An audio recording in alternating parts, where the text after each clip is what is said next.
Welcome to the Floor Academy podcast. I'm your host, Kyle Hedin, owner of Illustrious Hardwoods in the ever-growing hotter Phoenix, Arizona. With me this week is returning guest Erin Albrecht of J&R Tile in San Antonio, Texas. I would like to ask everybody to learn while you earn. I know that listening to this in your truck on the way to work or after work or whatever you're doing, that's one way to do it. Get some really good earbuds, put them in while you're doing those monotonous tasks like grouting, putting in the floor, and you have row after row in a living room. It'll help pass the time. You don't have to catch everything. If you get 10% of the conversation and you take away that one nugget, you are going to be able to move your business forwards by leaps and bounds week after week. If you can do me another favor, let a friend know. As you're at a supply shop, something like that, tell them about the Floor Academy podcast and how it can help them grow their business to be more profitable, more successful, run smoother with systems and processes. And go ahead and subscribe, leave a review. All those things would help push the message that we are trying to get out there, continue to spread, and a lot faster than it currently is. So I can't do it without your help, and I appreciate everyone tuning in live in the Floor Academy Facebook group. Erin, go ahead. Let me know who you are again, what you do, why you do it, and then we'll talk about how you woke me up on one of the, I feel like it's a rare day that I get to sleep in, but it probably happens more than I want to admit. It was an interesting day. So I'm Erin Albrecht, the owner of J&R Tile in San Antonio, Texas, in case you didn't understand the background image. And we do residential and commercial high-end tile and stone installations. And the tagline is to have a unique tile and stone experience. That's my 5-word elevator pitch. Love it. I had a great idea, at least I thought at the time, because something really fired me up one day and I wanted to know if other contractors were experiencing the same issue. And I called Kyle and said, I've got a great idea for a show. How about when distributors cut your legs out from under you and are giving your customers your pricing? Had a really large project here in San Antonio where the distributor, who would be the salesperson, was working directly with the architect and the owner. And we were under contract for a specific project. And this project had a pricing revision come in, and they changed all the materials to a very high-end product. Mm-hmm.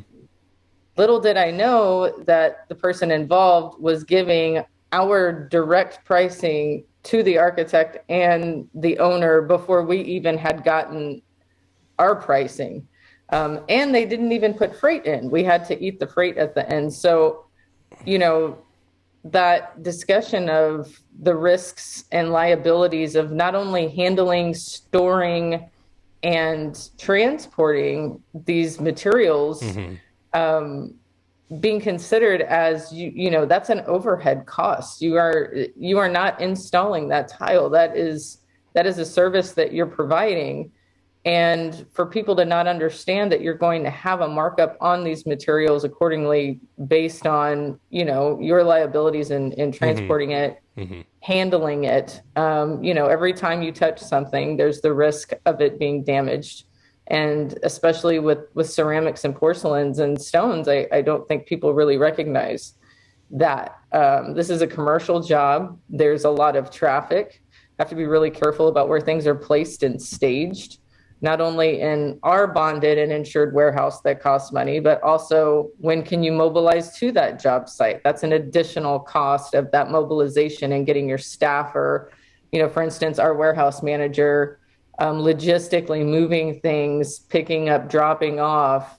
And the higher the material cost, the higher the risk that's involved. Because mm-hmm. if a J&R truck and this is what I was hollering about trying to wake up Kyle, if a J&R Tile truck got in an accident and we had $50,000 of tile in the back, we're going to be responsible for that.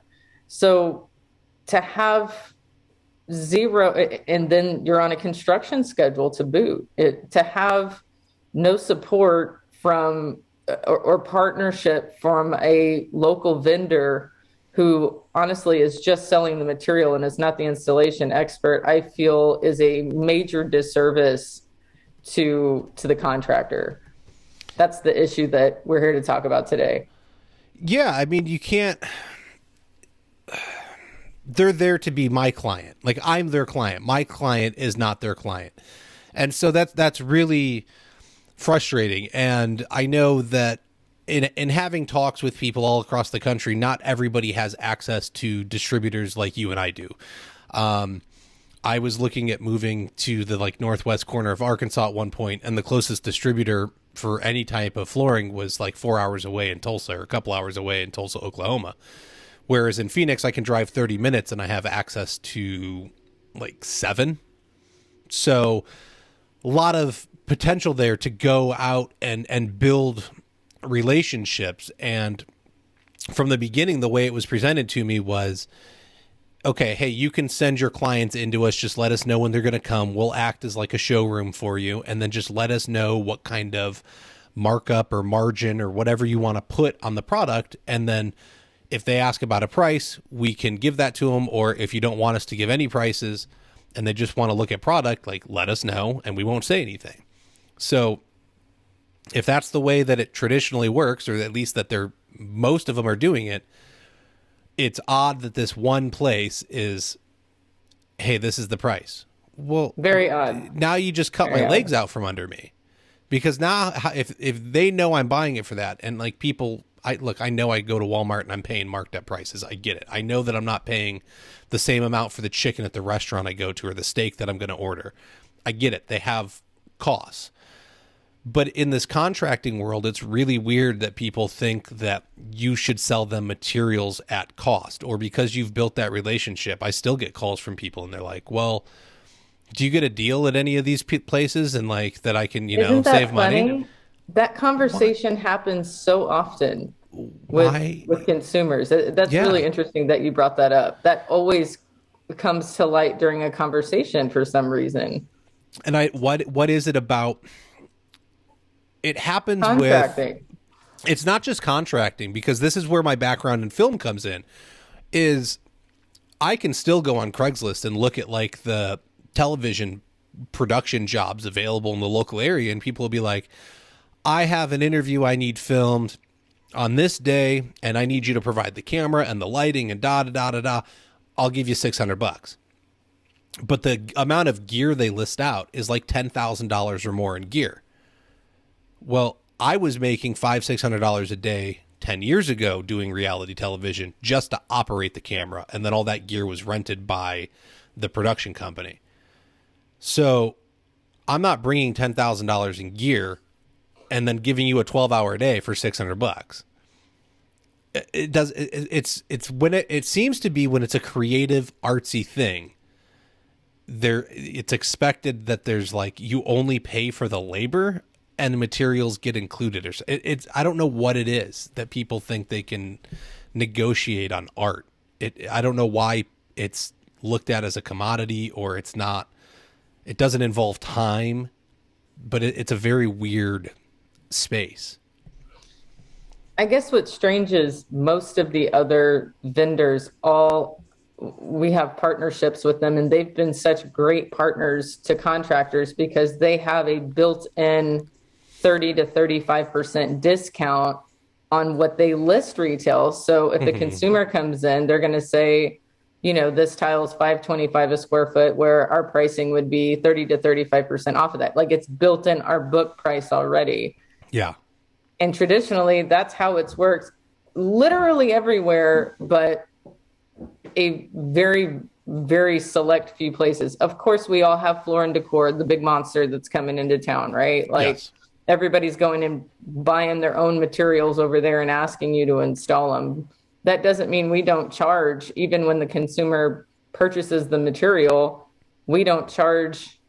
We do charge that mobilization fee and logistically what it's going to cost for us to send someone to go pick up that material because, you know, Mr. John Doe doesn't have a pickup truck, nor the means or ability to pick up that material and transport it over to his home if it's a residential job.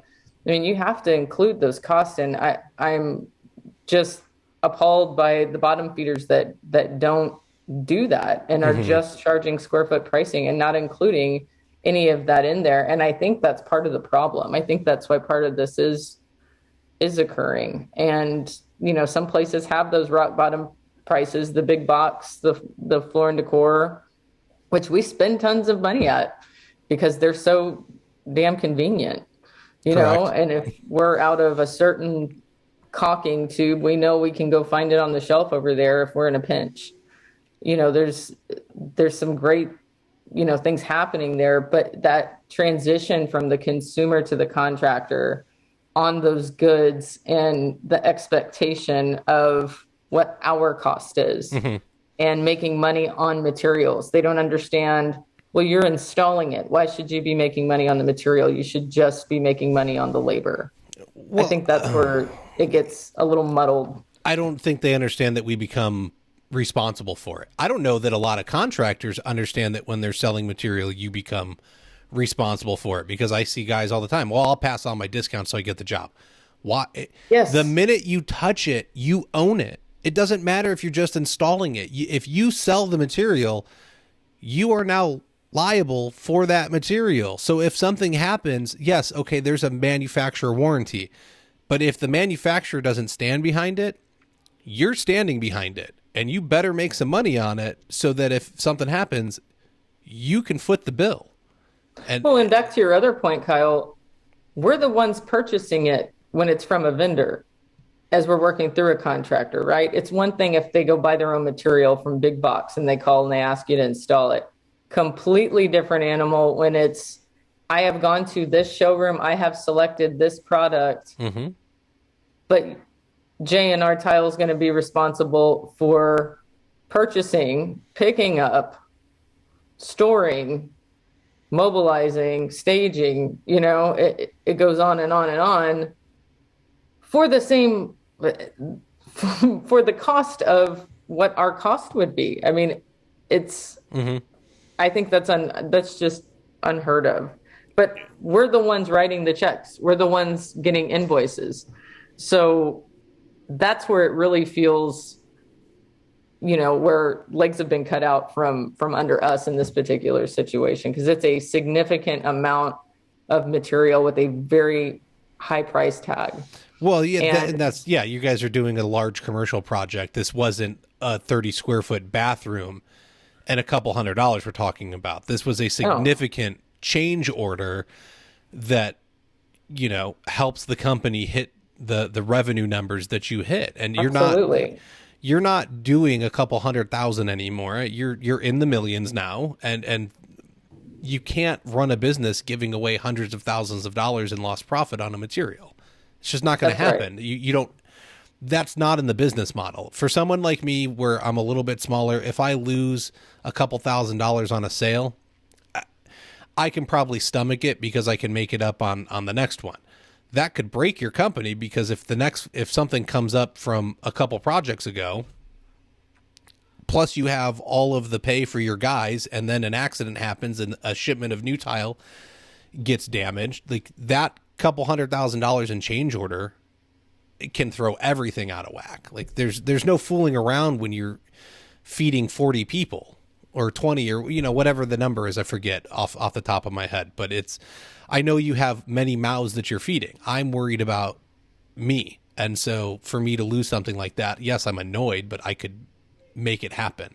It's a different game when you're taking on pivot. Correct. Where when you're waiting 10 to 15 weeks for a handmade special material and something bad happens, not only is that construction schedule, and you're a contractor, you're bound to that schedule when you sign. What happens then? They don't care. They want the project done under those certain dates, they lose money every month. They're spending more every time the job doesn't get completed on time. And it's, a double-edged sword there too.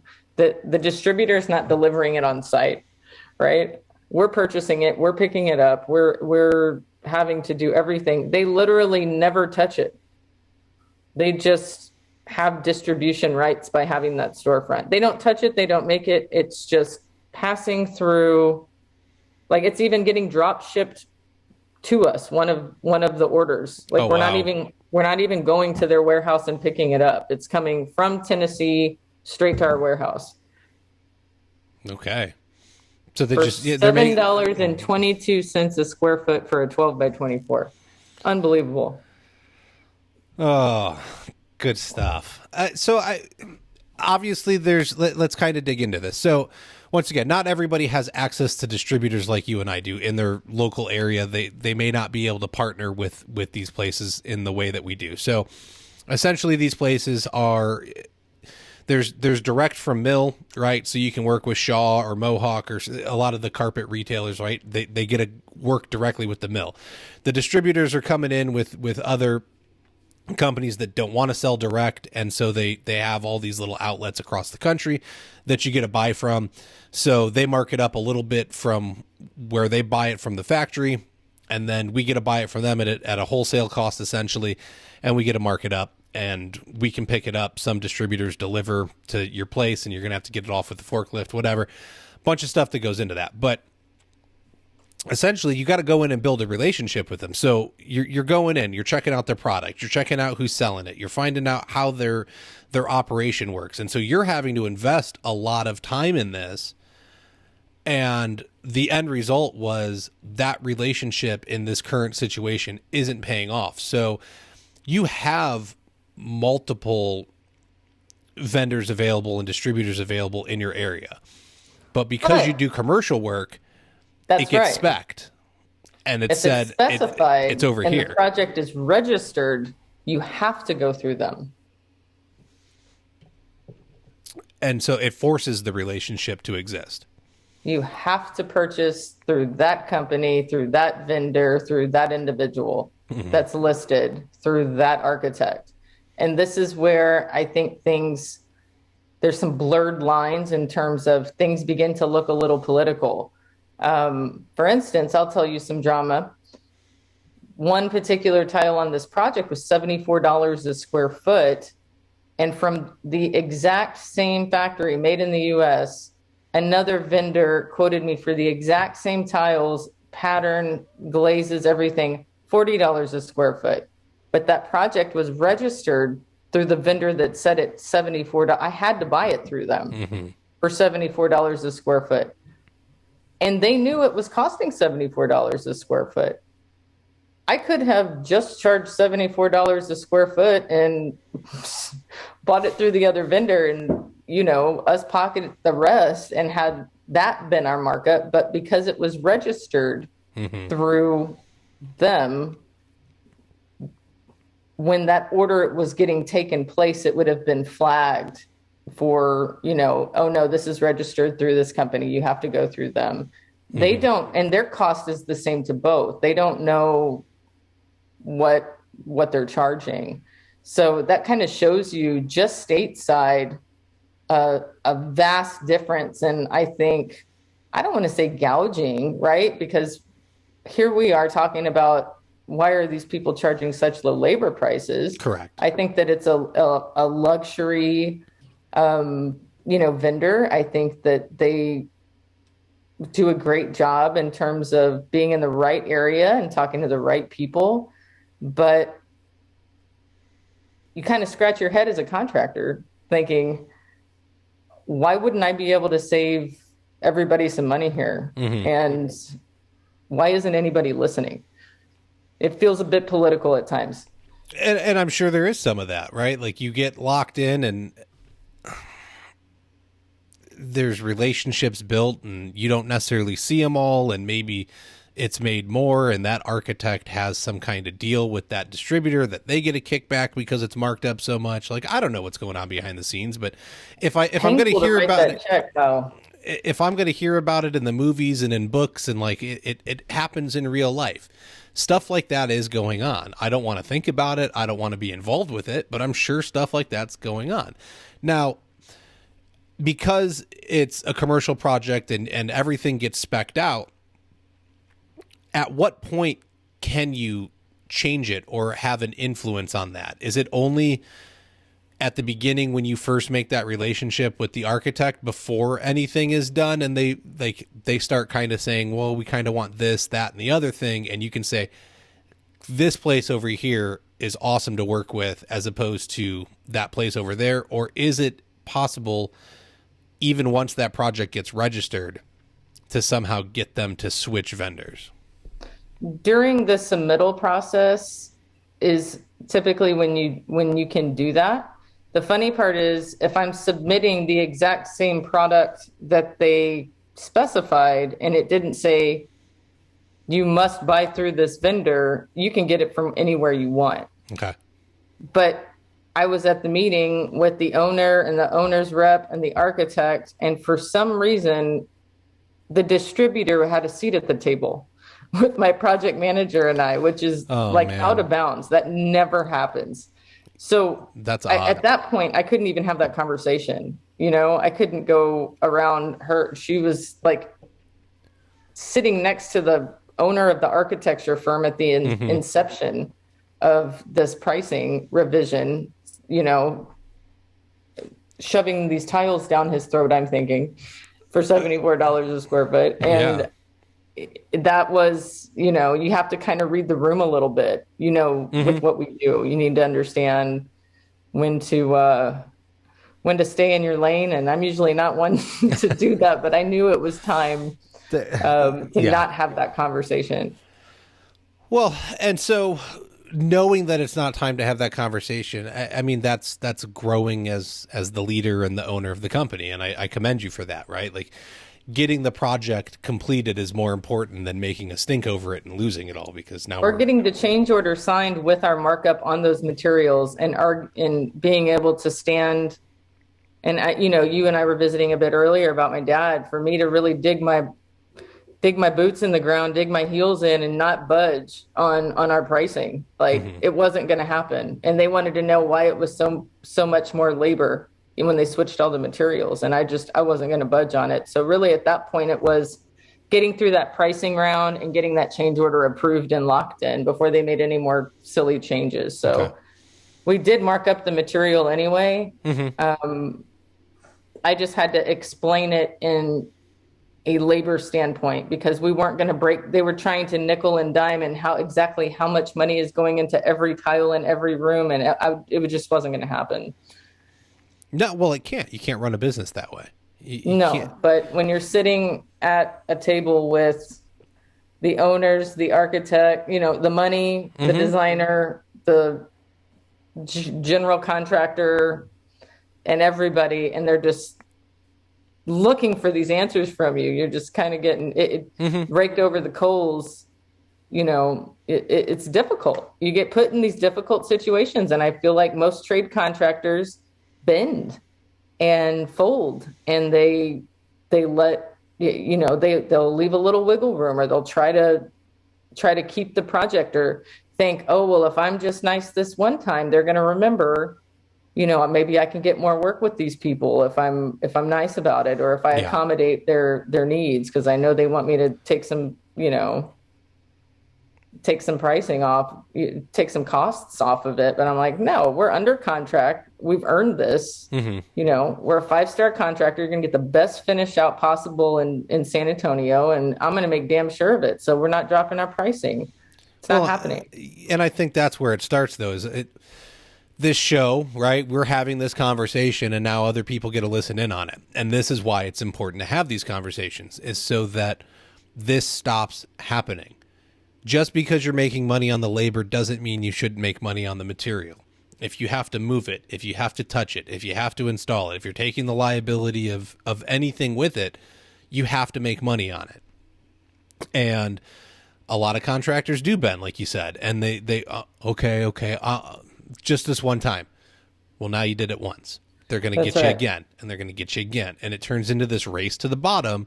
And I think that's why a lot of people, like, I don't do any commercial work. Now, granted, I didn't know anybody that I'd never done any before I got my license here in Arizona, but I don't have a lot of contacts to do it. I don't have the crew to do it. And so one-man commercial flooring installation company, probably not the greatest way to go. There's a lot of really big builds here in Arizona, like just huge warehouses go up all the time. So I'm not going to be doing 30,000 square feet in the deadlines they want for, to make that happen.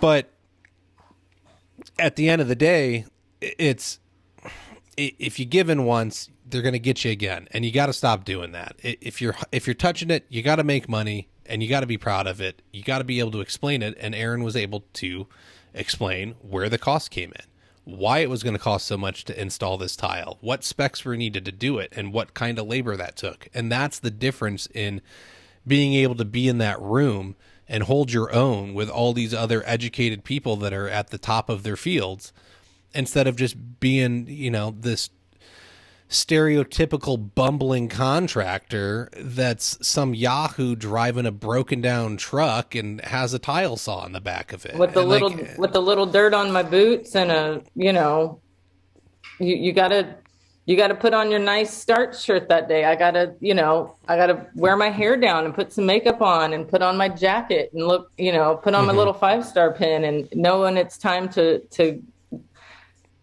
be in front of that audience versus I'm on a job site getting dirty. I mean, you really have to know how to stand your ground and how to be in front of those different audiences to gain that respect. And, I think that that's something that's overlooked a lot of times, especially when people are giving quotes residentially or meeting people commercially. Like, how do you present yourself? Because if we're going to have a change order in a $500,000 contract, I need to make sure I look like $500,000, right? Like, you can't come in looking like an afterthought. Correct. And you're working with a bunch of highly educated professionals, and you need to be able to articulate these costs accordingly. And part of that is presenting not just the data, but presenting yourself. I think that's really important. Well, it gives you the confidence to, you understand your business now. You have the confidence to go in and be able to present it. And it that helps you be in that room and do it successfully. Even in the residential setting, I think a lot of guys, because they don't know their costs.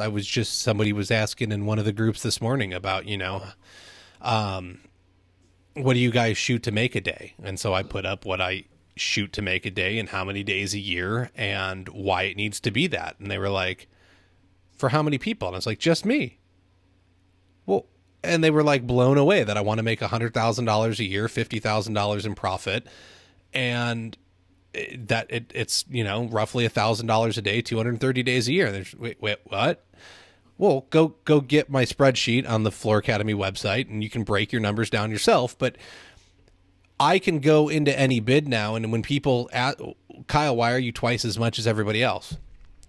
Because I want to be able to replace my truck every 5 years so that I can look nice for you. I want to be able to replace my trailer every 5 years so that it can be in front of your house looking nice. I want to be able to buy the tools I need to do the job when they break down and not have to worry about where I'm getting the money, or if I need to buy a new expensive tool because I've learned a better system, I can go do it. I want to make sure that I can pay my taxes. I want to make sure that I can pay my insurance. And I can start listing out all these things. The phone that you're talking to me on. Correct. Exactly. And they're the just office I'm sitting in. Yeah. Okay. Now it makes sense. But the next guy is like, they're worried about price. I can take 10% off. No, you can't. You cannot afford to take 10% off because now you're losing money and you don't even know it because you don't know what it costs you. And so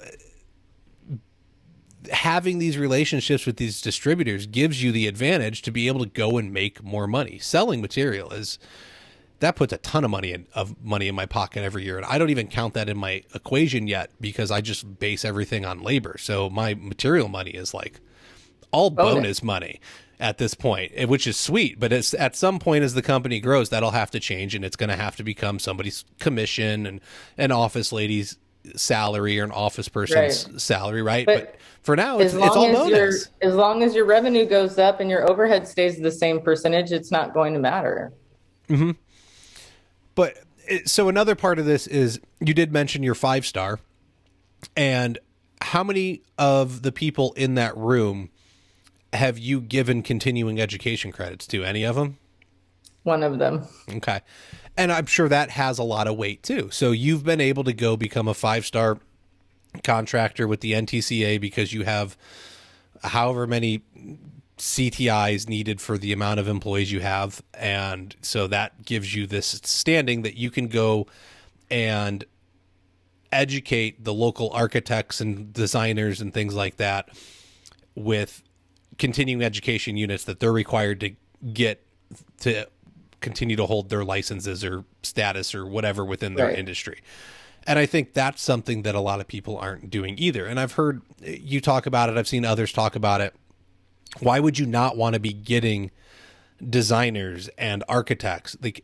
That's high-end projects. Okay. I do very well in the residential remodel field, and I'm selling mostly directly to homeowners. But if I got in working with designers and architects, these are people with money looking to build bigger, grander homes. If you're hiring a designer or an architect, you have play money, is what I would call it. You really you're doing very well for yourself, and you can probably afford the finer things in life. And so some people find that kind of client difficult. I think as long as communication is there, they're usually pretty easy to work with as long as you're pretty clear about what you can do. And they generally value what you bring to the table as long as you present it correctly. So that taking the extra time. The word value. Yes. They value you. And I think that, as you were saying, in the commercial world, why wouldn't you want to be, there's nothing better than your phone ringing at the office and you're having architects call you because you're known as the professional and expert. And instead of them wasting their time trying to figure something out, they use you now as a resource. You're a part of that network. Mm-hmm. So now that work starts to unfold, and in your area, it becomes much easier for you to win projects, because once you have the architects and designers on your side, it's game over.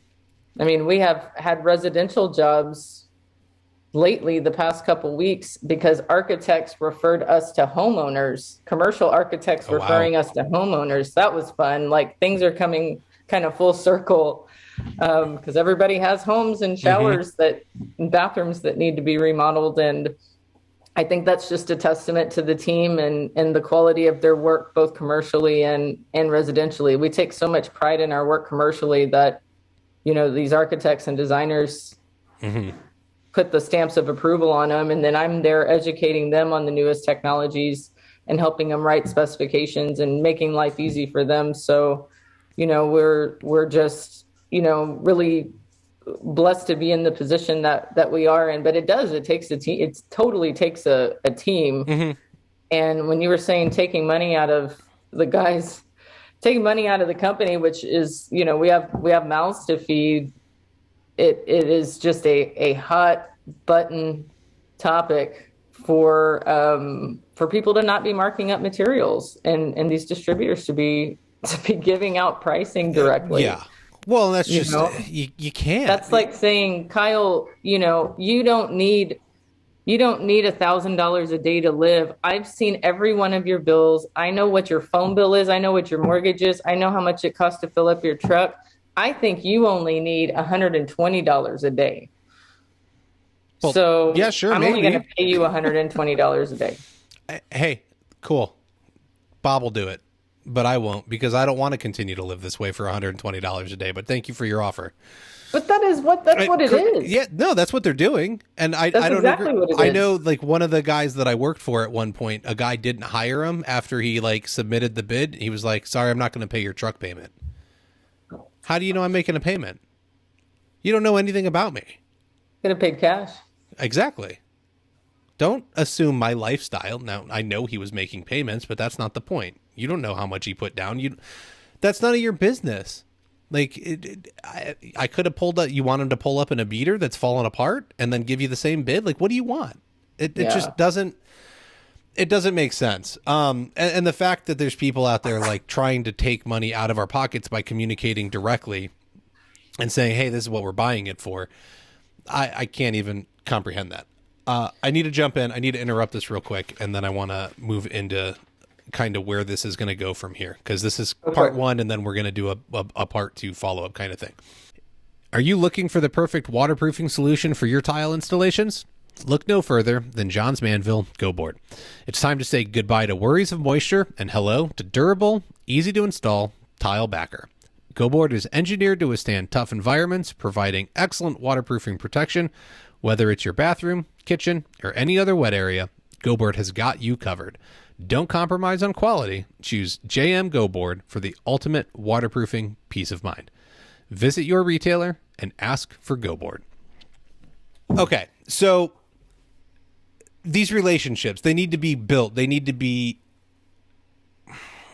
well, it's a relationship. You got to put work in. Otherwise, you're not going to get anything out of it. So you have a vendor that you're now stressed out by because they've created you a huge pain point. You have a battered wife and a man and a wife beater, and we've got to figure out how to make it work. That's what's happening. And so what is that going to look like? For me, I think for our team, instead of bad mouthing or completely cutting them off, I think a good solution would be from owner to owner. Mm-hmm. Ask to go to lunch, and discuss how this, in our opinion, is not best business practices, and that they're the only vendor in town. And if this is, I just want to, know, number one, why is it happening? And number two, is it happening to everyone, or is it just us? Is it sometimes like, could you please explain your business model a little bit to me so we can further understand, where we're coming from here? Because we've had some issues and it's hurt our small business on some projects. Mm-hmm. And we want to make sure that that doesn't happen again and that we've got an open dialogue and communication. So I think breaking some bread and getting to know at their leadership level that individual as a person, right? Mm-hmm. They can't be terrible. Not everybody's that terrible. And really trying to understand that business model. I mean, we could have salespeople there that aren't doing that, and then some that are. I'm not quite sure. I have a colleague that has told me they do that for everyone across the board. But instead of griping, I'd like to find a solution to it. Mm-hmm. And let them know, that this is an issue with contractors, and it's not just one, there are several, and try to come up with some sort of solution. Mm-hmm. Whether they put an extra 30% on top of what they're already saying, that's going to be a suggestion that I give. Okay. And see where it goes from there. So that's going to be the part two.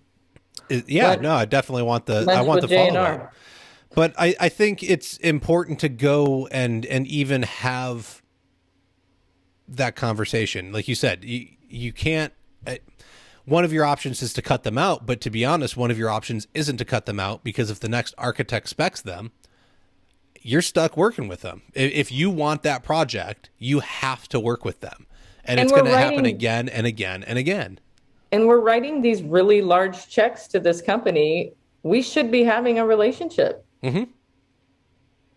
I mean, anybody you spend that amount of money on and you're not happy, you should be having a conversation. I think that's I don't think it's out of bounds to do that. No, I don't think so either. And in fact, I mean, I don't know what kind of money you're spending with them, but and I don't know what the other businesses in the area are spending with them. I know for the distributors that I work with, I'm a small fry. I'm moving between all of them, maybe $80,000 in material a year. Like, I'm not moving the needle for them at all. Not even for my reps. I'm not making a difference in their paycheck, really. But I like communicating with them. I like them knowing where I want to go and what I want to be able to do. And if they don't know how they can help me build my dream with them, then what's the point in having that relationship? And so I think that is a great move to go and sit down and say, look, this is what I'm trying to do. Kyle, we do high-end residential. So that's actually a really great relationship to have with that company because they have tons of natural stone and high-end finishes. So typically they are a key to more of a residential high-end market in a really affluent area of San Antonio. So that's actually just a good relationship for us to have anyway with them. Like, I wish we would be people that they referred, would refer customers to J&R for their installations. That's another conversation I'd like to have. Like, hey, who's your go-to? Who do you recommend when you have your high-end clients come in? Hey, what do you like about them? What do they do really well? Just kind of picking their brain about how to strengthen the relationship on that side. And then, in turn, what can we do? What can we do for them as a better support? And then kind of segue into the pricing conversation. Correct. You definitely don't want to go in guns blazing to it. Yeah. No, you don't want to go in guns blazing and just take them down. Like, that's not going to help anything. But no, I think trying to be the bigger person and go in and build that relationship is the right move. How many people do we know within this industry that would just be like, screw them, like, I'm done? Well, did you even try? Did you even try? How many times do you hear that? It doesn't work in my area. Well, did you try that, or did you just hear somebody else tried it and then it didn't work for them? Because if you didn't try it, I don't care. Don't tell me it doesn't work, because I'm doing plenty of things that people said didn't work in my area and I'm doing just fine with them. So it was either you or your approach, like something didn't happen right, that system's not working for you. And off the top of my head, the value I know we can bring to them is partner up on our CEUs. So we could go do some lunch and learns with an architecture or design firm they're just dying to get into or get in front of, because we have that value of that continuing education unit that we can provide, and we can have them come in as a partner. There's some things that we can do to really strengthen those relationships and have value to them. And I think educating just them that we have those capabilities isn't something that they know of. So, it's not just a contractor coming in and trying to get more work. It's, hey, these are some things about J&R and some things that we do with our other vendors that we have strong relationships with. So that's another little piece of the puzzle I'm going to throw in there.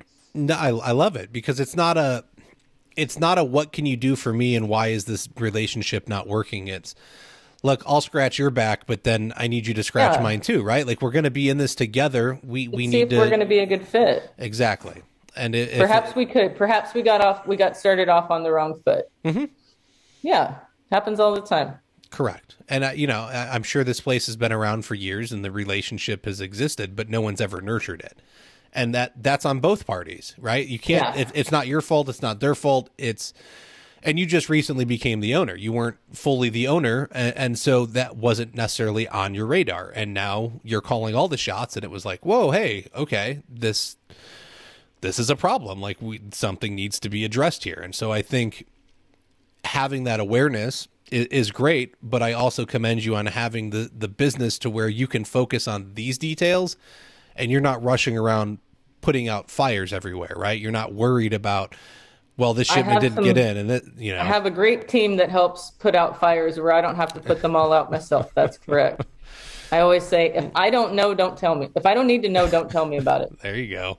That's what I like to tell our project management team when they come to me with wanting to tell me everything. Do I need to know? Do you have it handled? Great. Don't tell me. Tell me what I need to know. That is great advice for anybody doing residential work. If the homeowner doesn't need to know and it's already taken care of, don't tell them. No. Because they don't need to know. You're just going to worry them needlessly. Yeah, just don't talk so much. That's it right there. Don't talk so much. And so I will take that as a cue. And we're going to wrap this up.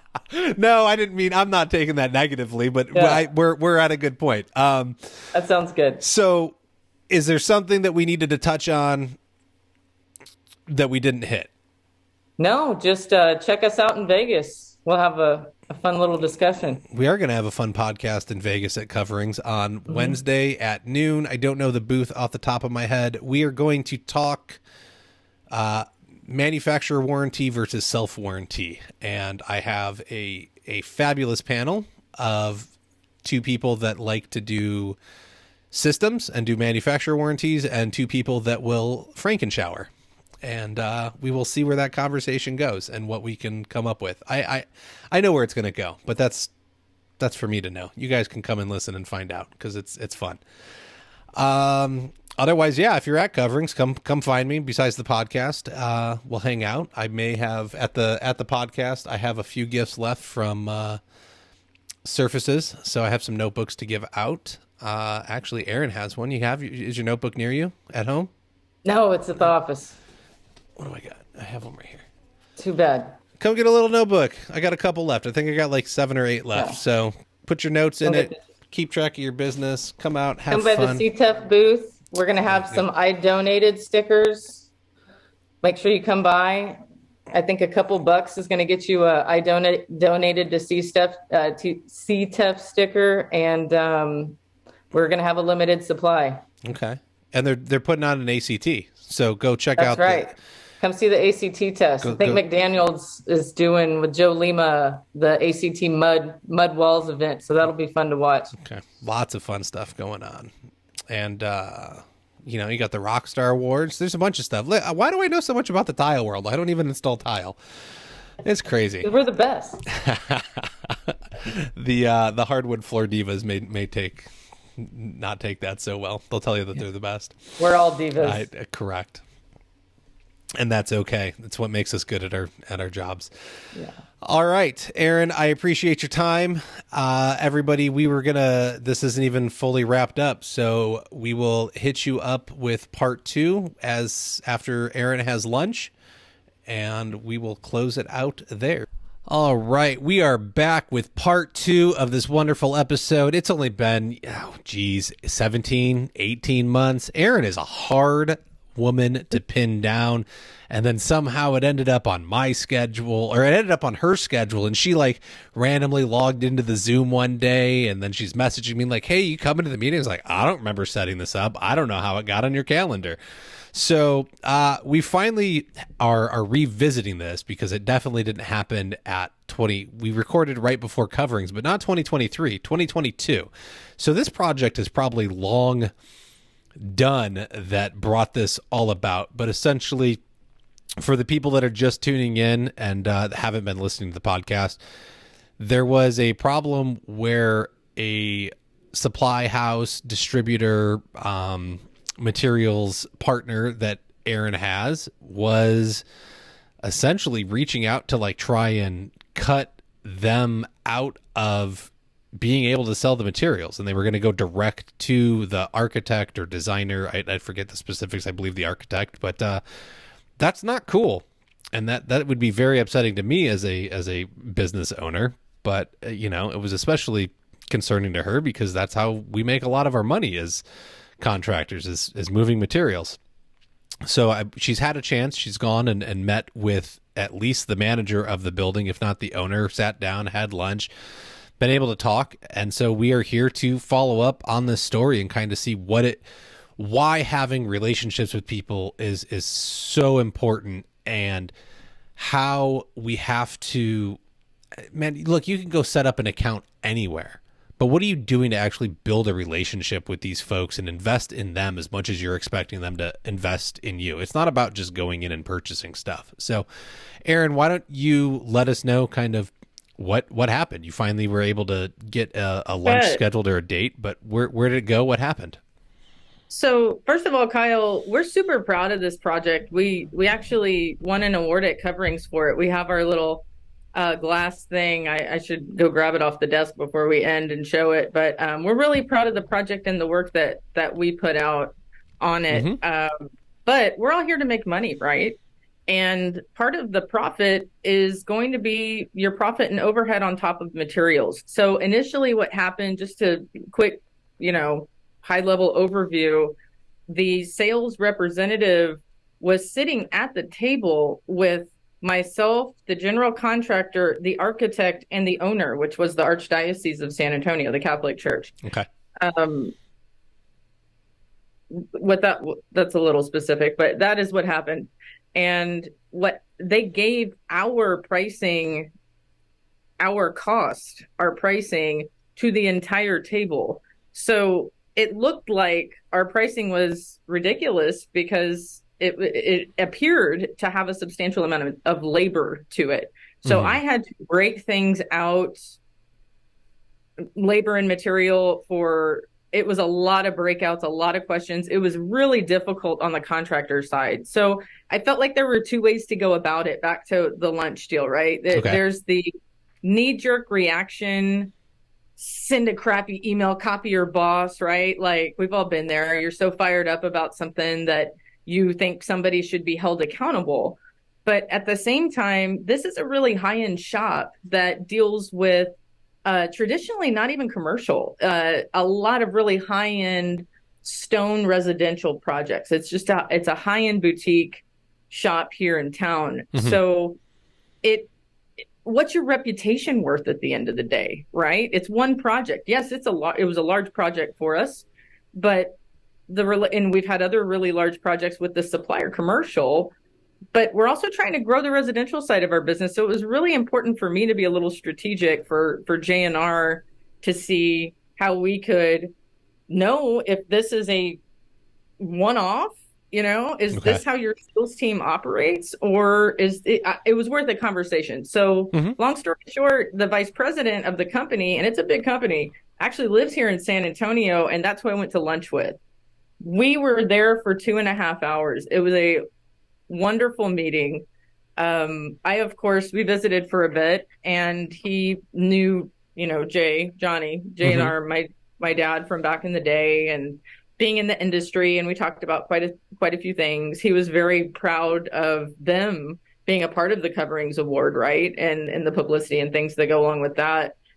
So then we got down to brass tacks. And when I had mentioned this to the VP, he let me know that sales rep was no longer working with them, and that was absolutely inexcusable. So we got to mend that fence right off the bat.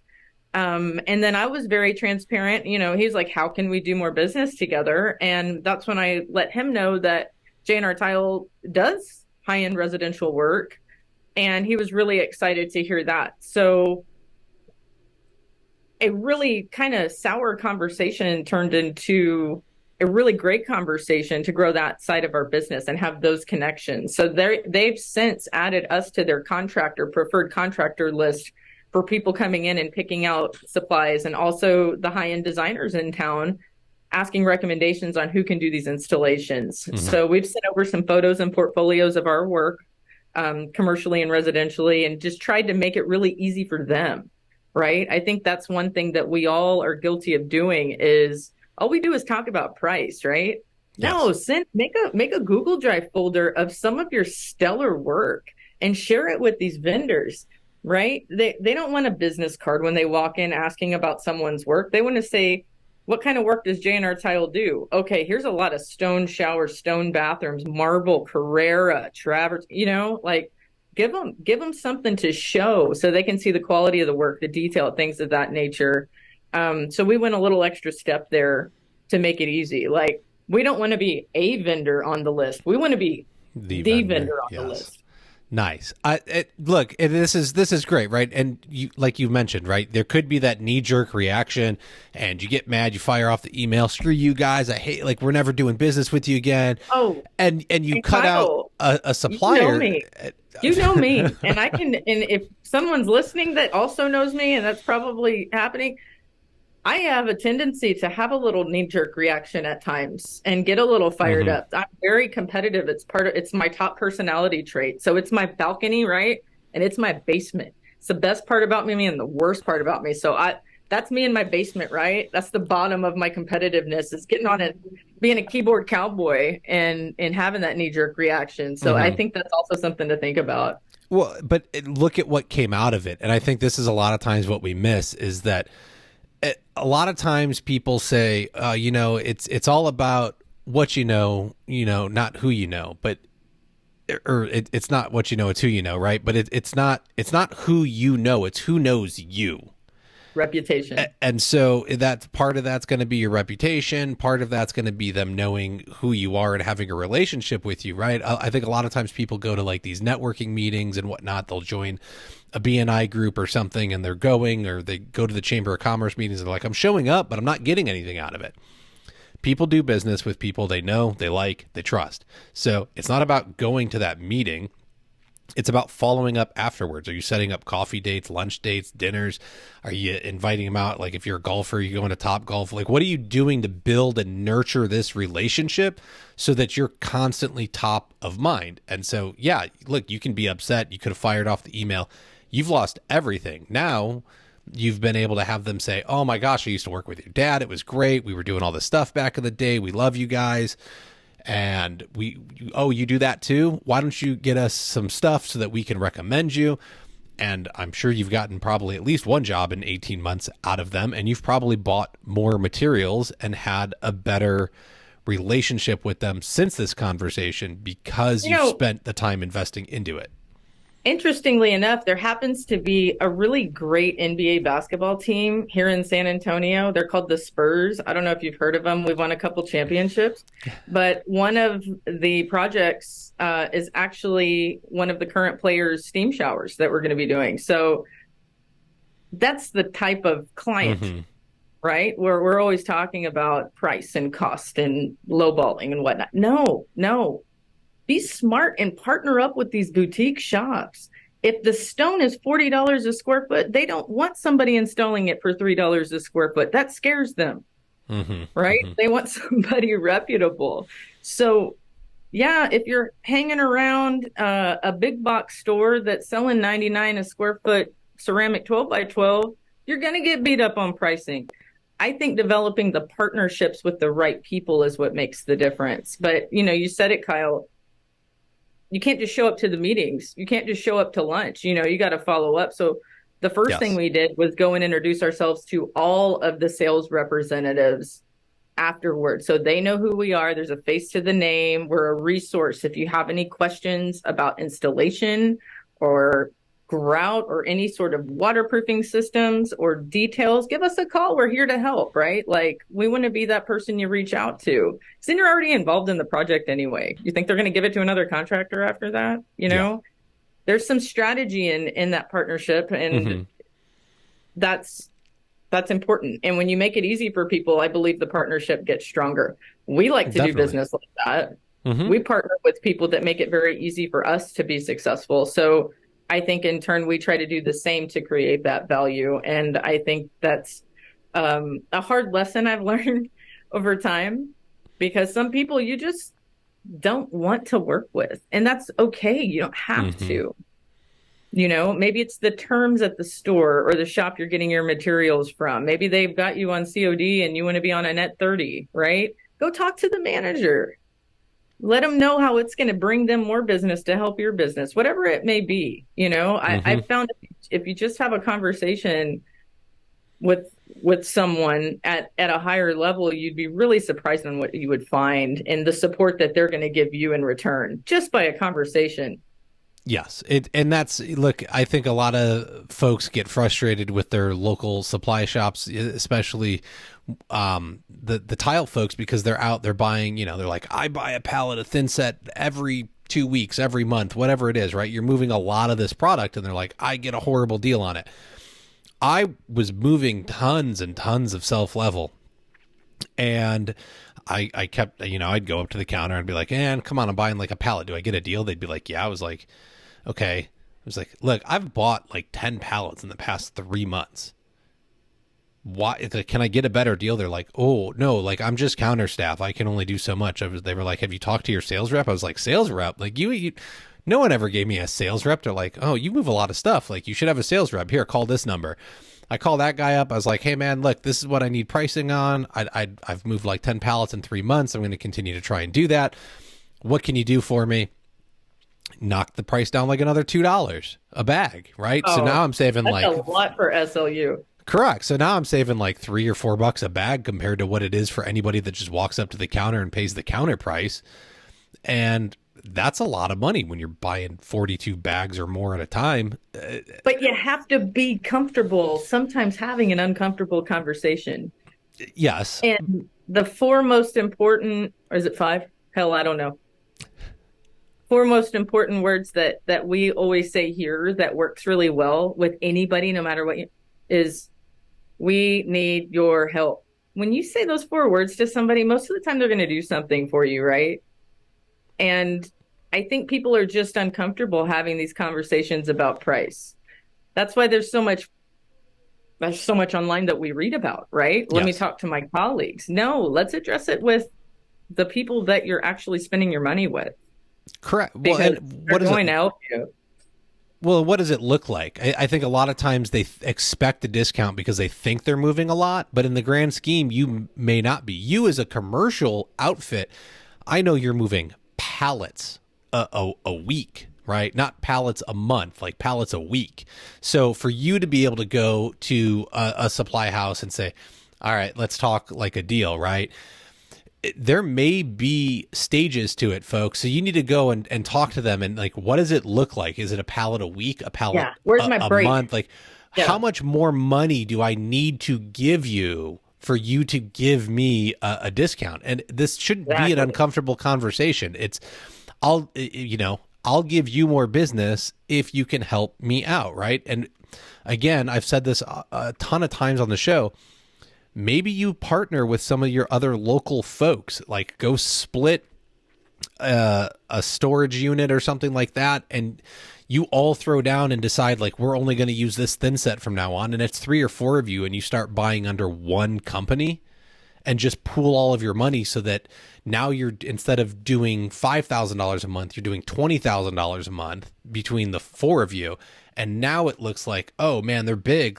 We can offer them a discount. It's win-win for everybody. Because if you're trying to like, I'm spending a little bit over here and a little bit over here and a little bit over here at this one, if you can give it all to one because they have everything you need and you can find a way to make it work within a system you're comfortable with, that's it. It's a win for that company because they're moving more products. It's a win for you because you're saving a little bit of money and you're going to be able to be more profitable because you can either leave your prices where they were and you make a couple more bucks a bag, or you're more competitive and still you can make a good margin on what you're moving. But I don't know that I like the co-op, that I'm so surprised that hasn't been done yet, as close knit as we are in the flooring industry, that there hasn't been more cooperative buying together. It might be a matter of space, who knows, but I know certainly if we were in that position, I would be looking to buddy up with somebody local to be pulling stock from, because you always get discounts in volume. Always. It's Correct. Just what you said. Where's that break point?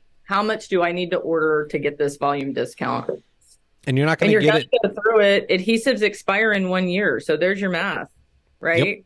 You got time. It's going to deplete itself expiration wise. So it's easy planning. But you should be able to look back at your records and see how much you moved. How many showers did you do? How many floors did you do? Exactly. Look, you're going to use a pallet in a year. If you're busy to any type of doing a shower or floor a week, you're going to use a pallet in a year. Yes. Like, come on, right? And a storage unit, you can get a 5x5 in Phoenix and you know what? for like $40 a month. You're going to use a pallet of gray and a pallet of white thin sets. So you might as well get both. We stock. We had this morning, my PM accidentally picked up 2 pallets of gray and we needed white. It was major disruption because we pulled from our smaller jobs off the pallet and we had 2 pallets of white, gray with white grout. And it's like, our PO said a pallet of white and a pallet of gray, and they know that, right? Because we always stock it. We always send that PO for stock. And they were like, well, do you want to bring back the gray pallet and exchange it for the white one? We're like, no. Correct. Just give me 2 white now. We're going to burn through. Yeah, we're going to burn through it. Got a 14,000 square foot project we're on right now. We're not worried about one pallet of gray thin set. So I think the message here is go and build the relationship and have the conversations. You have to go invest in this company if you expect them to invest in you, but then there's return on it. They're going to recommend you for projects, or if a homeowner walks in and is confused, you've built that relationship to be top of mind with them. Can you get pricing breaks if you're moving enough material? Yes. What else are there other benefits that I'm missing? Don't disappear. Nurture and maintain that relationship, because if you disappear, they're going to forget about you. Pop in every once in a while, drop off some more business cards. Let them see your pretty face or not pretty face, whatever it is, show it, because that's when they're going to remember you. I remember when people walk through the door, it is human nature. You want to help them. They're here, they're working, they're grinding, like they care. They're not resting on their laurels. I think that maintaining and really developing that relationship is just as important as developing it initially. You're not wrong. I mean, I went to I had to make a delivery this morning, actually, and I haven't been down there, and man, I might not have sold anything from them for like 9 months, a year. It's been a minute. And they were like, where you been? I parked in the wrong spot. They're like, you don't have your trailer. You got to park up here in the parking spot. I was like, man, I'm just going where I usually go. Like, okay, I'll move. They don't cut baseboards anymore in half. And I was like, oh my gosh, I'll be back. Let me go get the trailer. And then they ended up doing it anyways, because it was only 9 pieces. But I was just like, I'm standing there conversing with the counter gal, and she's like, you going to sign it so we can like finish this up? And I was like, sorry. Like, I had no clue what was going on, because I haven't been focusing a lot on selling floors. And I was just like, I don't even know what I'm doing here. Like, I'm so out of it. Right. And I'd gotten a call from the manager of the branch. She's like, are you still like, is your shop open? Are you still doing anything? And I was like, yeah. Like, it exists. I just haven't been pushing. And he was like, all right, well, like, you need to do something, because we'll close your account. I was like, all right. So yeah, you're right. Like, you have to stay out in front of it and keep these relationships alive. If you just disappear, then they're going to assume, all right, I really liked Kyle, but I'm going to move on to Erin or Joe or Steve or Susan, whoever. Like, there's somebody else. Kyle died. Kyle's dead to us now. We need another Kyle. Yep. Got to keep it going. So keep it going. I love that. That's great. The last little bit of great advice. Anything else that we need to be looking at to invest in this, make them more powerful than what we're doing? Yeah, I think that we are such an influencer when people are in the design phase. I know there's a lot of people out there, both commercially and residentially, that listen to your podcast, Kyle. But, part of the other great thing of a partnership is they get paid to make these sample boards and mock-ups and all the things that you need to really present things professionally, kind of like the project we were talking about before I came on, right? Reach out to them, have them set up a custom pretty little sample board for your client when they're in that design stage with some, they're showing you pictures, they know what they want. Okay, now here are the materials that we can offer you. They don't care where it's from. Go to your favorite local partner and have them do some of that back end work for you that makes you really shine like a superstar and present something professionally to a client. Then it's not apples to apples anymore, right? Correct. Your other contractors are going to look so incompetent compared to you. That's what we always try to do, right? Like, let them send their 1-page, 3-line item proposal for X amount of dollars. Because we're going to make them look so incompetent by putting the standards and educating the client and giving them samples and everything they need to make a good decision or have any questions. And that's been a really, successful strategy for us, both residentially and commercially. It just adds to your credibility. So make the shops put that together with you while you're developing those relationships. They love to do it. They get paid to do it. They have people paid in the back just to make sample boards all day long. If the project is big enough, the rep is going to help you, because they want to win it just as much as you. They get paid on commission. They want to get paid, and so do you. And samples are free. It doesn't matter how big or small the job is, right? Yep. Ask for some samples and start setting something up, and you'll be showing your face more often, because people are dropping samples off or you're picking them up. We know all of our reps really well at J&R because they're always here dropping off samples. We don't have to go pick them up. Well, and I think the estimate tip is the proposal document is a great suggestion, but that's a whole nother podcast. So I'll have to chase you down for another 18 months. As professional as you can make it, right? Like it should look like it's from a multi-billion-dollar company. Yes, I still have a one-page one that I use, and I have, I put a good scope in there. I put notes. I'll put stuff about what the manufacturers recommend, but there's definitely it's on a list of how do I get this to be multi-page? Is there a way that without the can I fake pictures that it's just something we've improved within the past year. Like we still have room to go, but like we have a cover sheet with the customer's name, phone number, address, cover photo of the scope of work we're doing, an introduction letter on page 2, an inspection report, then the proposal, right? So there's a lot you can, everybody's taking pictures, snap some photos, make a little inspection report for them, tell them about what's going on currently and what you have to do and systems that you have to build to put it back together. Educate them. Don't just give them a number. They don't know. They're not us.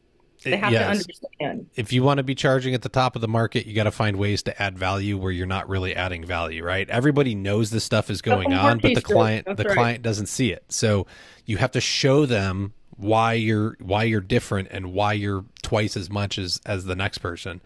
And honestly, if they're not into it, then they were never really your client to begin with, and you're not weeding them out correctly. You're marketing to the wrong people. So Gus just sold a 100 square foot balcony for like $30,000. You better, that proposal looked like $1 million when he sent it, and now we're, it got accepted this morning. They went in to change a couple of words because we have our actual contract language with the proposal. So boom, all they have to do is sign, and they asked for a couple of things that weren't unreasonable. So we're adjusting them and off we go to the races. But it was our client in the right area that we educated, that asked questions and didn't want to work with anybody else because they didn't have a clue. The other quotes or contractors that came out there, their scope of work looked absolutely nothing like ours. Like it was clear that we were competent and they didn't understand the standards of the TCNA manual and ANSI. Yeah, which I think that's part of building the relationship, right? Whether you're there or not, which is another thing we're working on is how do we leave materials behind that build that relationship when we're not present. And everything we've talked about today is relationships, right? Relationship with the client, relationship with the vendor. It's all about relationships. That's how you're going to get those referrals from your vendor and your clients to other clients. It's just reputation and relationships. That's what business is at the end of the day. And yes, it's about who you know because you're sprinkling your little reputation everywhere you go. But they got to remember you. That's the thing. Show that pretty face. All right, I think that is going to do it for us on wrapping this one up. I appreciate everyone tuning in. What can you do? You can visit flooracademypod.com, go check out the shop, and, pick up a t-shirt, a hoodie, get that fanny pack for services coming up. You want it. Head on over to patreon.com/flooracademy. Even $5 a month goes a long way in helping the show to continue to have content made to help you move your business forward in a positive direction. Make sure you subscribe, leave a review. If you don't want to help on Patreon, I get it. But if you can go leave a review on Apple Podcasts, that does a ton for me as well. It gets the podcast in front of more people. You're my marketing team. Help share this thing when you see it on Facebook or Instagram or wherever you're seeing it. Go share it, leave a comment, put the little heart or whatever, and help me market this to more people. Go tell a friend when you're in line at the supply house, building that relationship with your reps and sales and counter staff. What else do we got? I think that's it. So hey, J&R is a member of Patreon. If you're sitting there and you're listening, throw the man a couple bucks. He doesn't do it for free. Try not to. I don't mind doing it, but I would like to, look, it takes a significant amount of time, folks. There is an investment over here. Yeah. So what do we got? We got a quick word from Tice. Listeners, it's nearing show season again, and I want to remind you that the International Surface event is returning to Las Vegas January 24th through 26th, so put it on your calendars now so you ensure that you're going. Block that time out. I know Erin will be there. Floor Academy podcast listeners will have the opportunity to register for free once registration opens in September using promo code Kyle. Kyle. Just put my name in. You'll get registration for free, which means you can then show up to Surfaces on the 23rd of January and you can pay for like an educational seminar, right? Save the money on the pass for the exhibition hall, buy a ticket to go do education on the 23rd. Whether you're an installer, retailer, distributor, or serve in another capacity within our industry, attending TICE is a solid resource to expand your knowledge and networking base. You can also learn about the newest and industry-leading products coming to market, stay up to date with the International Surfaces event page on Facebook, or online at intlsurfaceevent.com. All right, folks, that'll do it this week. And we will be back next week with a new episode to help you build a more profitable and efficient business.